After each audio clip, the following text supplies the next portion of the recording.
Hello again, this is George, one of the participants in the MSc Masters of Sports Medicine and Exercise. This is Alex, he's one of my colleagues, and he's going to volunteer to examine his hip. So starting the hip examination, the first thing that I'll have to do is to make sure that there's no back pain or back pathology associated with hip pain, which can be a possibility. So I will kindly ask Alex to turn on the side, please. If you turn on the side. Right. So what we're going to do, we're going to just inspect his spine from the side to make sure that it has the right curvature, which is the lumbar lordosis, the thoracic kyphosis, and the cervical lordosis again, as he has. Then the other thing that we're going to do is to inspect for any muscle atrophy. So I will kindly just lift his t-shirt and inspect, if we just turn on the camera, inspect for any muscle atrophy on the sides. So there's no muscle atrophy, and we cannot see any obvious scoliosis on this side. So again, there's a particular test to see for any SI joint pain. First, we're going to palpate the SI joints on each side to see if that's causing any pain, which is not. And then we're going to do the Stork test. So we're going to turn Alex on the side. Could you kindly just stand on the one leg, yeah, with your hands on the pelvis, and if you just lean backwards. Excellent. And now with the other leg, backwards again. So that's the Stork test. And if there's a SI pathology, sacroiliac joint pathology, that would exacerbate pain on the side of the foot which is on the floor. Okay. Now we're going to inspect the spine again on the seated position. So if you can just sit at the edge of the bed, looking towards the wall. Yeah. Right. So again, we're going to palpate the spine all over and percuss the spine to make sure that there's no tenderness that can cause pain radiating to the hip, and palpate the spine to make sure there's no scoliosis. So I'll ask him to lean forwards. Can you just bend a bit? That will magnify the scoliosis if there's any scoliosis. Alex doesn't have any scoliosis. Okay, you can come back. And again, inspecting for any muscle atrophy or hypertrophy. He doesn't have any atrophy or hypertrophy. Now what we can do, we can check for range of motion. So I'm gonna ask him to come backwards, lean backwards as you are. Yeah, just bend backwards, yeah. Exactly, excellent. And then on each side, right, and then left. Excellent. And then we're going to check for his spine flexibility, asking him to rotate from side to side. We just rotate from side to side, please. Excellent. So he has a good flexibility in his spine. The next portion of the examination will be the examination of neurovascular, pathology. So he's going to lie on his back. Make sure that he's neurologically and vascularly intact. So palpating, just go a bit to the top. Right. So palpating for the pulses, to feel that the pulses of the extremities are normal, which they are. Right. Can you wiggle your toes? Yeah. Yeah. Excellent. Okay. Now, can you bring your feet towards you, like with your legs extended? If you just bring your feet like that, your feet like that. Excellent. So assessing for power distally, which is normal, big toes towards you. And if you push me downwards, excellent. Is it the same both sides? Can you feel that the same both sides? Yep. Feel the same both sides? Yep. So checking the sensory part of the lower extremities, which is normal. Another specific test is the SLR test, straight leg raise, which can check for any nerve impingement in the lower back. So we ask the patient to leave the leg flat on our hands, and we very slowly just raise the leg and ask them if they feel any pain, if that's reproducing any pain going to the back of the thigh, to the calves. If that reduces the pain, there's a tension sign. By doing that movement, doing a dorsiflexion, that will exacerbate the pain. Or if you do the big toe, you will do the same. So the straight leg raise is normal in Alex. It's more than 60 degrees, which is normal. So the next part of the examination will be to ask the patient where the pain is exactly. So if he points just the front of his hip, that could be a point where he has a vascular necrosis or stress fracture or arthritis. If he points the lateral, the side of the thigh, that could be because of trochanteric bursitis. If he points the back, if you just roll a bit to the back, if he points the back right there, that could be because of sciatic nerve impingement, that could be because of the hamstrings insertion or piriformis syndrome. So after asking where it hurts, the next portion of the examination will be to palpate over certain anatomical structures. Starting with the anterior superior iliac spine, feeling there, if there's any pain, which is the insertion of the sartorius, going down to the anterior inferior iliac spine to see if there's any pain there where the insertion of the rectus muscle is. Then we can just go a bit medially to feel for the pubic rami to check for any stress fracture, and if we go even more medially, we palpate the pubic symphysis and we can check for epiphysitis. If we go to the thigh, just palpate the medial aspect of the thigh. We palpate for the adductors muscles, which is the gluteus longus and magnus and the sartorius. And if there's numbness across to that area, that could be an impingement of the obturator nerve. And then we can palpate the iliac crest, which is a common point of pain that can radiate to the hip. Same thing on the back, if you go to the back, please. And check for the ischial tuberosity. That's the point where we see it, that can trigger pain and radiate to the hip. The other thing of the next portion of the clinical examination will be to check the range of motion. So if you just lie on the back, please. I'm going to check for his range of motion. So usually what we see in the hip joint, there is a bit of flexion, extension, external rotation, internal rotation, abduction and adduction. So here we're checking his flexion, which is quite normal, about 160 degrees. Then we can check for abduction, adduction,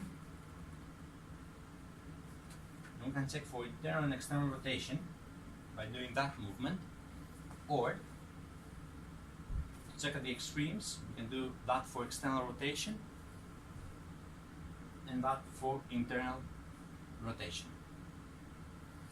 Another thing that we can check if there's any hamstring tightness. So by asking the patient to relax as much as he can,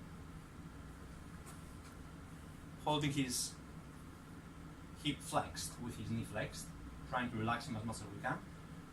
When we extend the knee, we feel a tightness here at a certain point.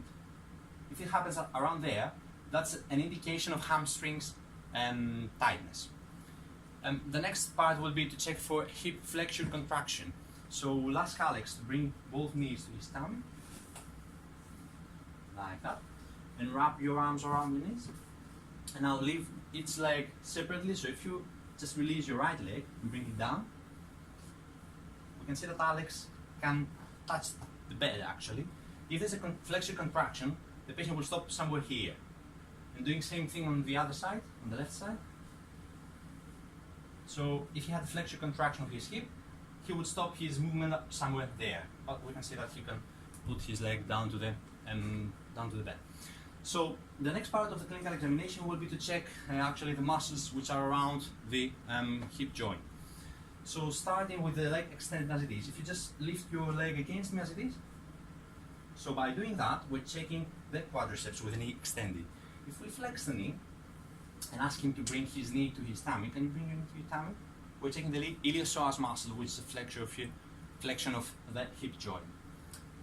Then we can check actually for the sartorius. Sartorius is a very long muscle which passes actually two joints. And it's an external rotator and a flexion muscle as well. So how we check that? We ask him to put his heel to the knee, and then ask him to pull his knee upwards. Can you pull your knee upwards? Alright, if that movement exacerbates pain there, that's an indication that there is a pathology in sartorius muscle. Right, now the next part will be to check certain points of pathology around the hip joint. One of these is the sacroiliac joint, and as we said in the beginning, we did the Stoic test to examine that. So now what we're going to do, we're going to do Faber's or Patrick's, as it's called, test. So what we do, we do an extreme of external rotation, flexion, abduction, and external rotation, by stabilizing the pelvis with the other hand, and we ask the patient if there's any pain at the back, no, where the sacroiliac joint is. If that exacerbates pain at the back, that's an indication of sacroiliac joint pathology. Another thing that we can do in order to check for sacroiliac joint pathology is to, if you turn on your side please, stabilizing the pelvis on the bed and applying some pressure on the pelvis. If that exacerbates pain here, where the sacroiliac joint is, that's an indication of sacroiliac joint pathology. If you lie on your back again, please. Another thing to check, which is very common in athletes, is the piriformis syndrome. Piriformis is a muscle, as we said, that does an external rotation, mainly external rotation. So we can palpate at the back of the buttock, actually, in the middle of the buttock, where the piriformis muscle is lying deep inside there, to see if there's any tenderness there. And the other thing to do, in order to check that muscle, is to do an extreme of external rotation. If that exacerbates pain at the back of the buttock, that's a positive sign for a piriformis syndrome. Another thing to do to check the piriformis muscle is to stretch the piriformis muscle by doing that movement. So flexion, crossing over the leg, that stretch is actually the piriformis muscle. If that exacerbates pain there, that's an indication that there's pathology at the piriformis muscle. Another important thing to check at the hip examination is to see if there are any stress fractures. A very good way to check for stress fractures initially is to check the range of motion by doing that movement, internal and external rotation. But that's more easily detected if you do the extremes of movements. So if you do extreme of external rotation or extreme of internal rotation, if that exacerbates pain on the anterior part of the hip, that could be an indication of stress fracture. Another way to check for that is to do percussion. So by doing percussion there, that would exacerbate pain at the front of his hip. And same thing here. After checking the stress fractures, another important part of the clinical examination of the hip is the snapping hip. That could be because of mainly three issues. Snapping hip because of the iliopsoas muscle, snapping hip because of the trochanter. As we palpate here, we can feel the trochanter. If that's exacerbate pain, that could be because of trochanter bursitis. And so the third issue could be snapping hip because of the hamstrings and the buttock muscles. So how we check for snapping hip? Actually, what we do, we can just grab the leg with one hand in order to free the other hand, and we do extremes range of motion from side to side by putting the other hand at the hip joint and trying to feel a pop or a click by doing that movement. So we cannot feel anything like that here. The other thing that we can check is for iliotibial band pathology. So if you turn on your side towards the wall, please. Palpating on the trochanter bursitis, on the trochanters to feel for any trochanter bursitis. So if it's because of IT band pathology, the snapping hip, if that's the reason, then we can feel a click or a pop by doing that movement, or by doing the Ober's test. As we have the leg extended, we flex the knee and we leave it to drop. If there's an IT band pathology, then that will exacerbate pain at the IT band area, and that will stop the movement somewhere there. The last thing to do, if you lie on your back again please, is to check for a labral tear that can cause the snapping hip.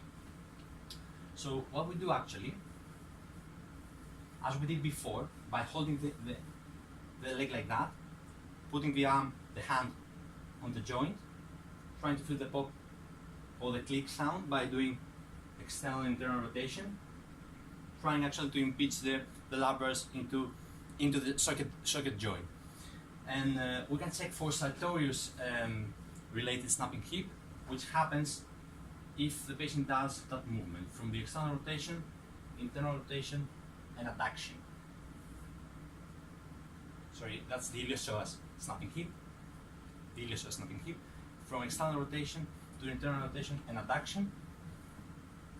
By doing that movement, if we detect a pop or a click, that's an indication of snapping hip with iliopsoas pathology.